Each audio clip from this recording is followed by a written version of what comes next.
Hello and welcome back to another episode of Critical Reactions with your host Bryan. It's a new week. We're starting a new theme. This week's theme is Dude, you gotta listen to this. Those tracks that you just really want me to check out. Maybe there's something really epic about it. Maybe it's an awesome track. Maybe it's just really great artistic vision. Maybe you just love it. It's not the most complex or deep thing, but you want to share that with the community.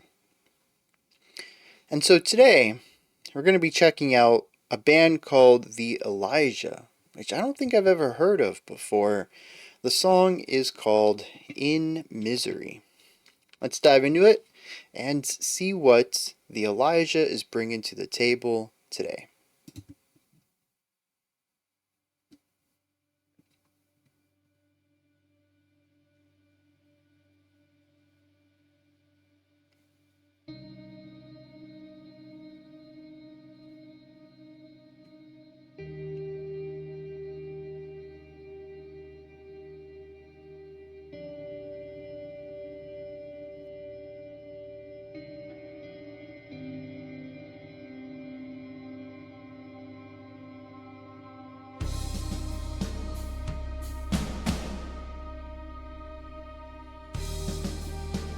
Yeah, there's a lot of longing.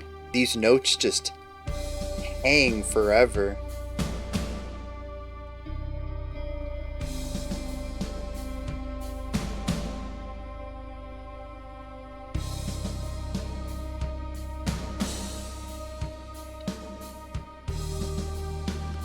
So what are we in 11/8? Is that what this is? So it's an odd time signature. It definitely has a bit of longing to it.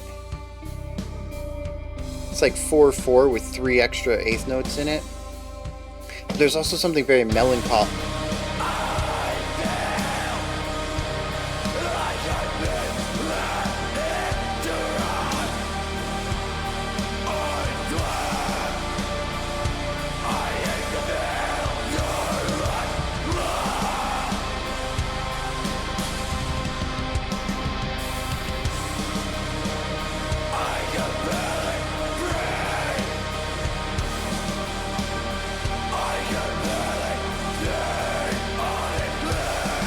This section's in 4/4 though.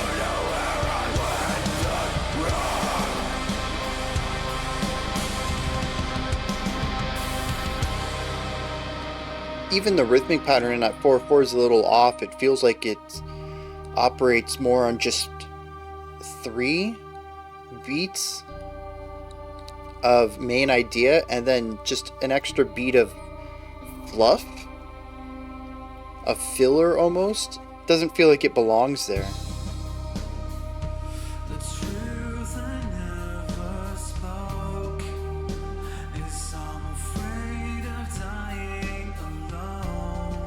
Wait, this isn't for. I want to go back to that intro now to see if maybe I was just counting a polyrhythm, because the symbol here definitely 4/4.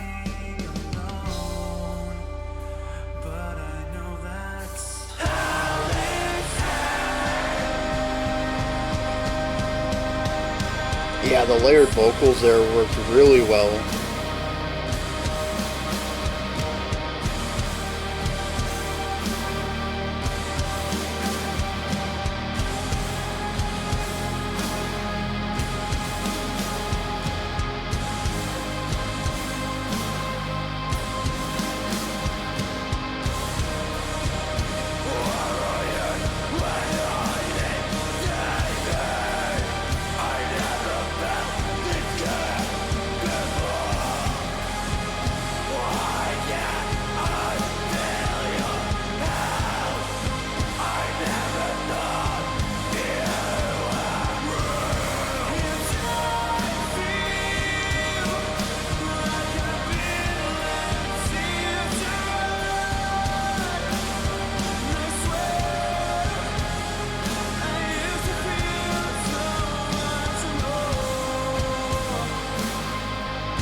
So good.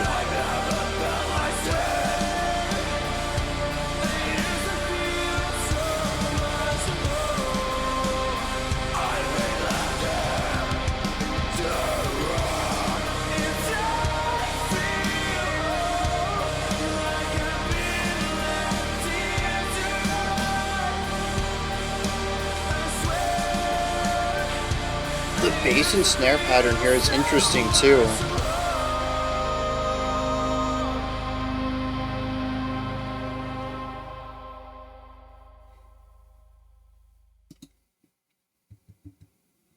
Yeah, interesting track. It kicks off, and we're given this emotional atmosphere, very melancholic. It lingers, it just hangs on to these ideas. I don't necessarily know what the song is aiming for in a specific realm of emotion. It's called In Misery. The atmosphere is rather dramatic and melancholic. All of this sort of fits together, but at least to me, the music talks about being in misery from past happiness and hyperfixating on that, not wanting to let go something good from the past, and being in misery because you can't take that step forward and to push beyond what was lost. That's what I'm reading based on the title and the music combined. Now, I do think when I take a break for lyrics, I'm going to check out that intro again. But to me, I was counting 5.5 beats of, yeah, 5.5 quarter notes, which we don't really make tempos, or sorry, time signatures out of half beats. Because it would be 5.5/4. But we don't really do that. So we would just multiply both times 8 and go with 11/8 instead of 10.5 or 5.5/4. And 11/8 is one of the more common uncommon meters. It's not unusual to find, but the thing is that every other part of this track is in 4/4. And we got back to a section that was very similar to that intro, and it was in 4/4, and it makes me wonder if I was just feeling an 11/8 polyrhythm, polymeter against a 4/4. I got to check out what the cymbal was doing there in that first section. But I don't know, part of me thinks that the whole track's going to be in 4/4, and I was just feeling something that wasn't quite there since there was an ambiguous amount of information. No, there was a limited amount of information giving me an ambiguous meter. And whenever something feels odd, such as that opening, with just the length of time we hold on to ideas, my brain typically goes immediately to an odd time signature, and so I begin looking for those. It's not the first time that I have felt something a bit more complex than it actually was, so, there's history for me being wrong on that.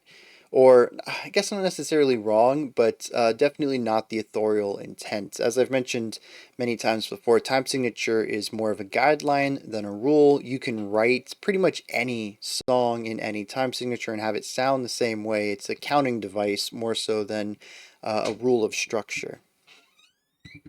Alright, well, I had an unexpected pause there, so I went and checked it out anyways. It is certainly in 4/4 if you follow along with the few tom hits and the 3 hi-hat pedal hits at the beginning of the phrase.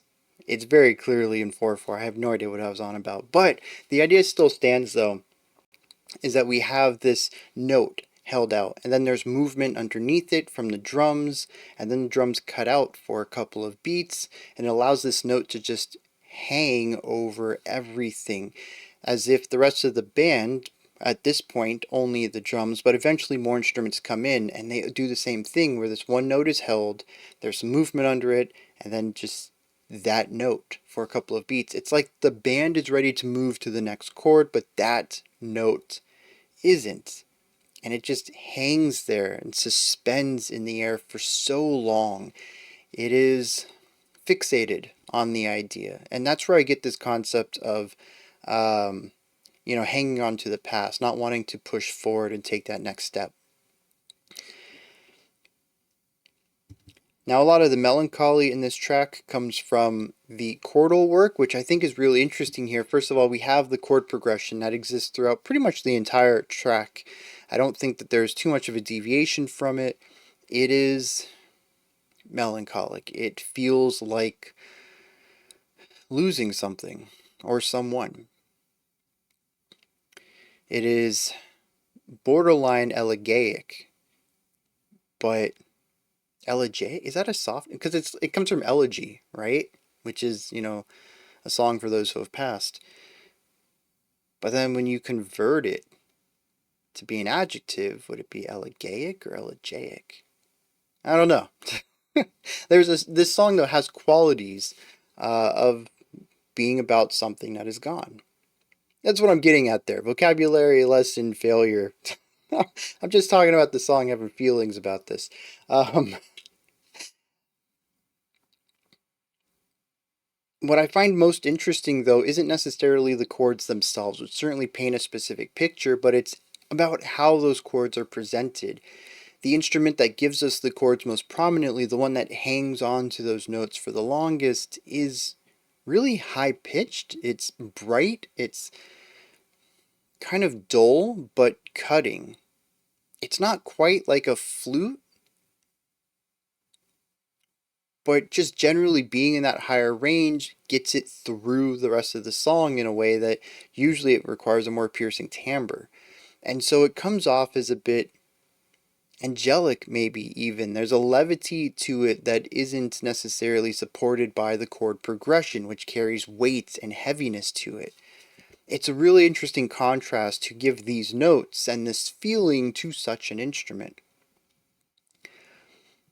Of course, all of this is juxtaposed by the vocals. Our very first bit of vocals come in and sing under all of this levity, all of this lack of weight timbre wise, but weight harmonically. The vocals come in and they're just this gnarly, harsh vocal.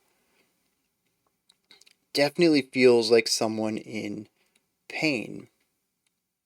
I find this really interesting too because this song at this point reaches a bit of a post-rock or post-metal section where all the sounds sort of come together into a wall of sound. Even the vocals are tucked into the mix just a little bit in order to enforce this idea that no instrument is really the lead here. They all have equal weighting on the track. But instead of favoring the low end like I typically hear with this type of music, we have still a lot of high end pitch at present, especially from our main chord progression. The song is heavy, but it is not the burden of the world on your shoulders. There is some sort of silver lining to all of it. What that is, I don't know, but that's what I'm hearing musically. There's a mismatch between the timbres utilized, the production utilized, and the chord progression itself, the vocal delivery. We have two sides of a coin. There is a bit of hope, but there is also darkness, both present simultaneously. It's a really fascinating way to craft this whole idea. As I mentioned, I really figured once the vocals came in with that heaviness, the guitars would shift down an octave or two and fill in the low end as they went for this wall of sound idea, really aiming for that post-metal sound, and they just never did. And that kind of takes me to the concept of genre. I'm kind of jumping the gun a little bit here because my genre discussion requires one more technique that I want to talk about, but I think focusing right here, we can already see what I feel like is a combination of some sort of post, again, rock or metal. I kind of get them both confused. They both deal with a lot of similar things, compositionally and production-wise. I think one's just heavier than the other, and I don't really know where this fits because it feels heavy but also doesn't. So anyways, there's a post-rock, post-metal genre in here, but it's met with, to me, what feels like shoegaze. Another genre that's hyper focused on atmosphere and texture over melody, but one that, at least to me, doesn't typically work within the realms of harsh vocals. At least I don't think I've heard any shoegaze that utilizes that. There's still a lot of fuzz present in this track that works well with both styles, though, but I think it's just the brighter timbre and the higher pitched tones that give me more of that shoegaze vibe. I think the two work together very well. As I said, there's a lot of overlap in their composition and production already, but it's very cool to listen to a song where I don't feel I have a clear gut feeling about which one I would classify this under. What's even wilder is that there's another vocal type in here that pulls from a totally different realm of music. To me, the clean vocal line, especially the last clean vocal melody, is very reminiscent of emo melody writing, particularly for vocals. It was quite interesting for me to get emotionally pulled into this track just based off of the chord progression and the production that they utilized, but then to really get hooked into it at the end with that vocal melody. That is something that feels right at home for me as an old pop emo head. So usually when it comes to this stuff, I can appreciate the artistic direction, but I find that both shoegaze and post rock slash metal just never really quite works for me. It has a really high buy-in, and if you are on the right wavelength for the emotion, I'm sure they're exceptionally impactful. They just haven't really clicked with me. I think there might be one track in the past we've listened to that I was like, yes, that is the kind of post metal I need in my life. But for the most part, it's a genre that I've enjoyed from arm's reach. And having these vocals come in, for whatever reason, just sucked me right into it. I was like, dang, this is good. And it really is this mashup of all three of these genres that I think works well in taking what's best about all three of them, where the major overlaps are, and crafting this, at least to my ears, unique sound.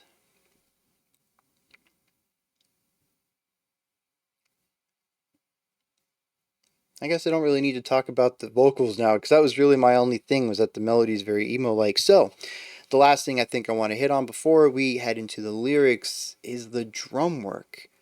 I find this to be fascinating, primarily because the drumming has metronomic qualities to it. There are a majority of the time, there is some part of the drum kit that is providing us our time signature and tempo. It's frequently on the hi-hat pedal, which is very cool because the hi-hat pedal is just something I don't hear too often in metal. Occasionally it shows up in rock, but to me it's prominent in jazz. It's like it's jazz drumming 101 is to use the hi-hat for your quarter notes or every other quarter note. It provides the metronome element, especially in swing. Rock, like I said, it's there sometimes, but metal just I think it's just too light of a sound to be used in metal. It makes more sense to just hit the hi-hat with the stick, whether it's open or closed, whether rather than to get the really light shimmer of the two cymbals hitting each other and then preventing each other from vibrating. And yet that's what gives us our tempo here. It's what gives us our beats frequently. But when we look at how the snare and the bass kick are used, yeah, not really like a metronome, not really giving us a beat. In fact, I'd say that this part of the drumming is more melodic. And what's interesting too is when we look at the intro, and I was talking about how the drums would give us a little bit of an idea, and then they would stop, and it would allow this note to hang out over top. Again, creating this feeling that one part of this song is not ready to move on.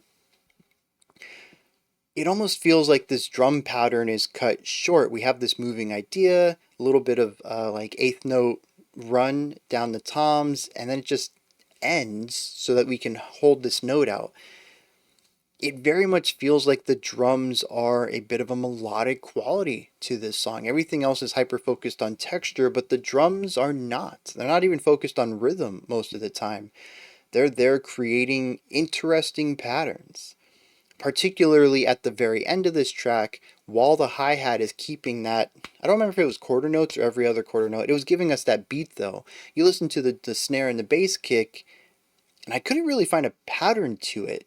Sometimes we would alternate between them, sometimes we would get two from one, like bass, bass, snare, bass, snare, snare, bass, snare, and it's just like the pattern, I never found one. It was very interesting. It came off as rather linear and melodic, which was very cool given how very little melody there is in this track. A lot of it is textural and rhythmic. Even the vocals are only melodic half the time. And something I forgot to bring up is that we do get some layered vocals, the harsh and the clean, and then we do have the call and response on those. Those are very cool, but I don't really have much more to say on them, so I don't want to like dedicate a whole section of timestamps to like a 1 second idea. But yeah, that was just a very cool idea that we had throughout that always works for me. I love multiple vocal techniques like that. So yeah, there's just a lot of interesting ideas going on in here that paint a unique picture to me. It's not like any other track I think I've heard, though I can hear qualities from other tracks. There's nothing in here that feels completely foreign to me, but it is a mixture of ideas that I think are ultimately complementary in every aspect of it. Let's hit some lyrics. Alright, so lyrically, we don't really have any of that sense of longing that I had explored with the music, but what is here, I think, can be found in the music from a different perspective. Verse 1 says, I feel like I've been here left to rot. I swear I used to feel so much more. I can barely breathe. I can barely speak.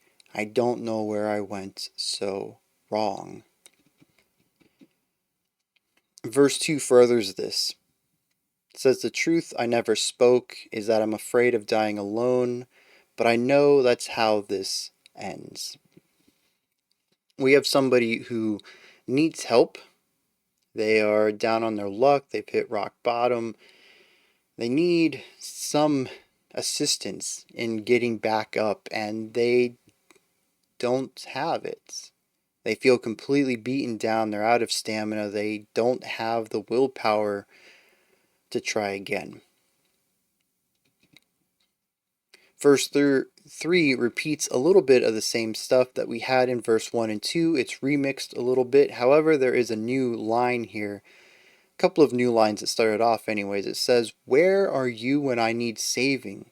I've never felt this scared before. Why can't I feel your help? There is a sense of loss in there, but it isn't the main element here. There is a reluctance to try again, an acceptance of the current situation. There is no more motivation to move forward. It is all about that stagnation now. It's the only truth. And I think that's what the opening, the intro was designed to specify. What I thought was a feeling of longing, of not wanting to move on because of the past. It was actually not wanting to move on because of the present. The idea of lethargy, of standing still, of not taking that next step is still what that opening represents. I just had a very different read on what that might have been about.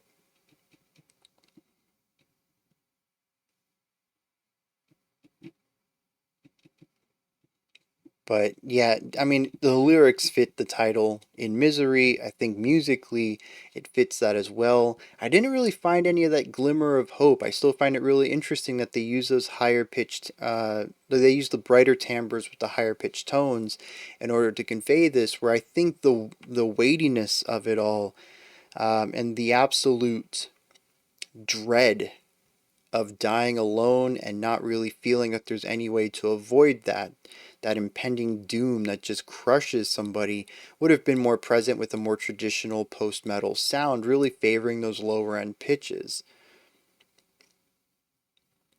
So I'm curious what other people think. These are my thoughts on the Elijahs in Misery. What are your perspectives or opinions or reads?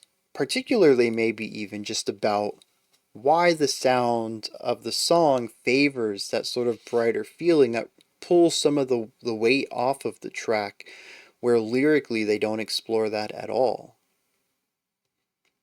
Also, just give me any other thoughts or opinions you have. Let me know if you have any expanded ideas on what I talked about, or anything you want to correct me on as well.